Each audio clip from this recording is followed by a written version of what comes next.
Ten மீன்கள் தொடர்பில் வெளியான அதிர்ச்சி தகவல். அனுர அரசை விரட்டியடிக்க மக்கள் தயார், மஹிந்தவின் நம்பிக்கை. துறைமுகத்தில் தேங்கி கிடக்கும் கொள்கலன்கள். மல்வத்தோயாவின் நீர்மட்டம் அதிகரிப்பு, வெள்ள அபாய எச்சரிக்கை. கனேடிய உயர்ஸ்தானிகரை சந்தித்தார் ஸ்ரீதரன் எம்பி. ஐஸ் போதைப் பொருளுடன் சிக்கிய நீதிமன்ற ஊழியர்.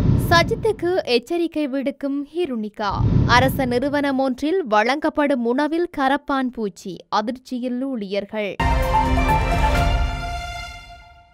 இலங்கையில் விற்பனை செய்யப்படும் டின் மீன்களில் பாதியளவான டின் மீன் உற்பத்திகள் எதுவித தரச்சான்றிதழ்களும் அற்றவை என தகவல்கள் வெளியாகியுள்ளது. இலங்கையில் 28 வர்த்தக நாமங்களின் கீழ் டின் மீன்கள் சந்தைப்படுத்தப்படுவதாக இலங்கை நுகர்வோர் விவகார அதிகார சபை தெரிவிக்கின்றது. அத்துடன் அவற்றில் 15 வர்த்தக நாமங்களை கொண்ட நிறுவனங்கள் மட்டுமே தரச்சான்றிதழ் உள்ளிட்ட அனுமதிகளை பெற்றுள்ளதாக கூறப்படுகின்றது. இந்த நிலையில் அவற்றின் மூலமாக சந்தைப்படுத்தப்படும் 48 வகையான டின் மீன்களுக்கு இலங்கை தரச்சான்றிதழ் நிறுவனத்தின் தரச்சான்று வழங்கப்பட்டுள்ளது. ஏனைய 13 வர்த்தக நாமங்களை கொண்ட நிறுவனங்களுக்கும் எதுவித தரச்சான்றுகளும் வழங்கப்படாத நிலையிலேயே அவற்றின் டின் மீன்கள் சந்தைப்படுத்தப்படுவதாக தேசிய கணக்காய்வு நிறுவனத்தின் அறிக்கையொன்று தெரிவிக்கின்றது. போலி வாக்குறுதிகளை அள்ளி வீசி ஆட்சிக்கு வந்த கும்பலை விரட்டியடிக்க மக்கள் தயாராகி வருகின்றனர் என்று ஸ்ரீலங்கா பொதுஜன பெரமுனவின் தலைவரும் முன்னாள் ஜனாதிபதியுமான மஹிந்த ராஜபக்ச தெரிவித்துள்ளார்.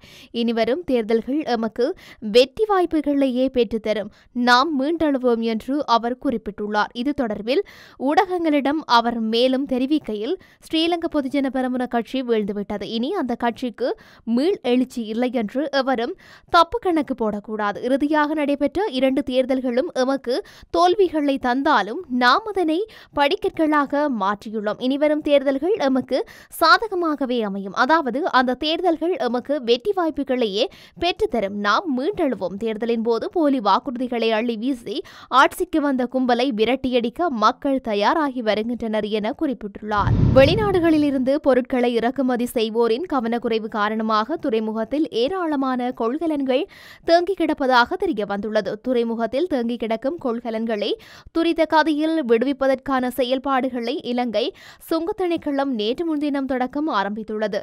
அரசாங்க விடுமுறை தினமான நேற்றைய தினம் சுங்க திணைக்கள அதிகாரிகள் கொள்கலன்களை பரிசோதித்து விடுவிப்பது தொடர்பான செயல்பாடுகளை முன்னெடுத்திருந்தனர். அதன் பிரகாரம் நேற்றைய தினம் மாத்திரம் கொழும்பு துறைமுகத்தில் இருந்து 459 கொள்கலன்களும், கிரேல் லைன் களஞ்சியத்திலிருந்து 242 கொள்கலன்களும் பரிசோதிக்கப்பட்டு விடுவிக்கப்பட்டுள்ளன. இதற்கிடையே சுங்க திணைக்களத்தினால் பரிசோதிக்கப்பட்டு விடுவிக்கப்பட்ட 603 கொள்கலன்கள் துறைமுகத்தில் தேங்கி கிடப்பதாக தெரிய வந்துள்ளது.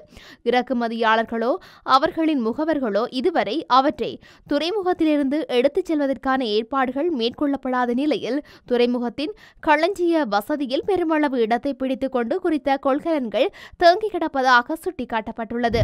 மல்வத்தோயாவின் தாழ்நில பகுதிகளில் சிறிய அளவான வெள்ளம் ஏற்பட வாய்ப்புள்ளதாக நீர்ப்பாசன திணைக்களம் தெரிவித்துள்ளது. வெங்கல செட்டிக்குளம், மடு, முசலி, நானாட்டான் பிரதேச செயலக பிரிவுகளுக்கு வெள்ள அபாய எச்சரிக்கை விடுக்கப்பட்டுள்ளது. இந்த பகுதியில் பயணிக்கும் சாரதிகள் அவதானத்துடன் செயல்பட வேண்டுமெனவும் வலியுறுத்தப்பட்டுள்ளனர். அத்துடன் இந்த பகுதியில் உள்ள மக்களை அவதானமாக செயல்படுமாறு நீர்ப்பாசன திணைக்களம் கேட்டுக் கொண்டுள்ளது. இலங்கைக்கான கனேடிய உயர்ஸ்தானிகர் எரிக் வோல்சிட்கும் இலங்கை தமிழரசு கட்சியின் நாடாளுமன்ற உறுப்பினர்களான சிவஞானம் ஸ்ரீதரன் மற்றும் சண்முகம் குகதாசன் ஆகியோருக்கும் இடையே சந்திப்பு ஒன்று நடைபெற்றுள்ளது. இந்த சந்திப்பு தொடர்பில் தமது எக்ஸ் பக்கத்தில் பதிவிட்டுள்ள நாடாளுமன்ற உறுப்பினர் சிவஞானம் ஸ்ரீதரன் சமகால அரசியல் தொடர்பில் இதன்போது கலந்துரையாடப்பட்டதாக குறிப்பிட்டுள்ளார்.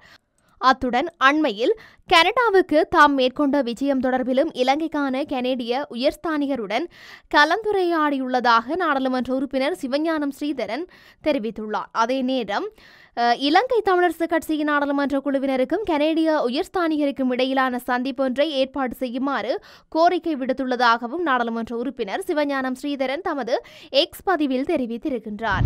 ஐஸ் ரக போதைப் பொருளுடன் நீதிமன்ற பணியாளர் ஒருவர் கைது செய்யப்பட்டுள்ளார். கைது செய்யப்பட்ட நபர் புதுக்கடை நீதிமன்ற எண் 3 கடமையாற்றும் ஹகவத்த பகுதியைச் சேர்ந்த ஆராய்ச்சி என்ற நபர் என தெரிவிக்கப்படுகின்றது. இவரிடம் 10 கிராம் 800 மில்லிகிராம் ஐஸ் ரக போதைப் பொருள் கைப்பற்றப்பட்டுள்ளது. இந்த ஐஸ் போதைப் பொருளை ஹகவத்த பகுதியில் விற்பனை செய்தது தெரிய வந்துள்ளது. மேலும் குறித்த சந்தேக நபர் வெள்ளம்பிட்டிய பகுதியில் உள்ள வீடொன்றில் வைத்து கைது செய்யப்பட்டுள்ளதுடன் சந்தேக நபரை போலீசார் இன்று நீதிமன்றத்தில் முன்னிலைப்படுத்தியுள்ளனர். ஐக்கிய மக்கள் சக்தியின் தலைவர் சஜித் பிரேமதாசவுக்கு முன்னாள் நாடாளுமன்ற உறுப்பினர் ஹிருணிகா பிரேமச்சந்திர அரசியல் ரீதியான எச்சரிக்கை ஒன்றை விடுத்துள்ளார். சஜித் பிரேமதாச பலவீனமான அரசியல் தலைவர் என்றும் ஹிருணிகா வர்ணித்துள்ளார். அத்தோடு அவர் தனது தவறுகளை துரித கதையில் திருத்திக் கொள்ளாது போனால் கட்சியிலிருந்து பெரும்பாலானவர்கள் விலகிக் கொள்ளும் நிலை ஏற்படலாம் என்று சஜித் பிரேமதாசவுக்கு எச்சரிக்கை விடுத்துள்ளார்.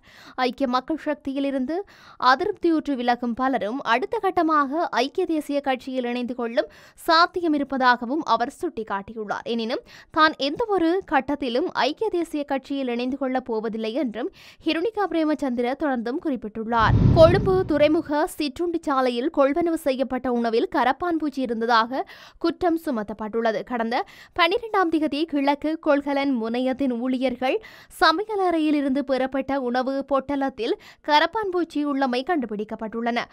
கொழும்பு துறைமுக சமையலறையில் சமைக்கப்படும் உணவு தொடர்பிலும் அதன் நிர்வாகம் மற்றும் தரம் ஆகியவற்றில் கடுமையான விமர்சனங்கள் உள்ளதாக சுட்டிக்காட்டப்பட்டுள்ளது. கடந்த சில நாட்களுக்கு முன்னர் கத்தியிலிருந்து உடைந்த சிறிய துண்டு ஒன்று உணவில் இருந்து கண்டுபிடிக்கப்பட்டதாகவும் ஊழியர்கள் தெரிவித்துள்ளனர். மருத்துவர்கள் அடங்கிய ஒரு குழுவினால் சமையலறையில் உணவு பாதுகாப்பாக சமைக்கப்படுவதை உறுதி செய்யும் பணியில் ஈடுபடுத்தப்பட்டுள்ளனர். எனினும் அண்மைய நாட்களால் சில தொழிற்சங்கங்களின் செல்வாக்கால் உணவு பாதுகாப்பு குறைந்து உள்ளதாகவும் ஊழியர்கள் குற்றம் சுமத்தியுள்ளனர். இலங்கை துறைமுக அதிகார சபையின் செயல்பாடுகள் குறித்து துறைமுக ஊழியர்கள் கடும் கோபமடைந்துள்ளதாகவும் சுட்டிக்காட்டப்படுகின்றது.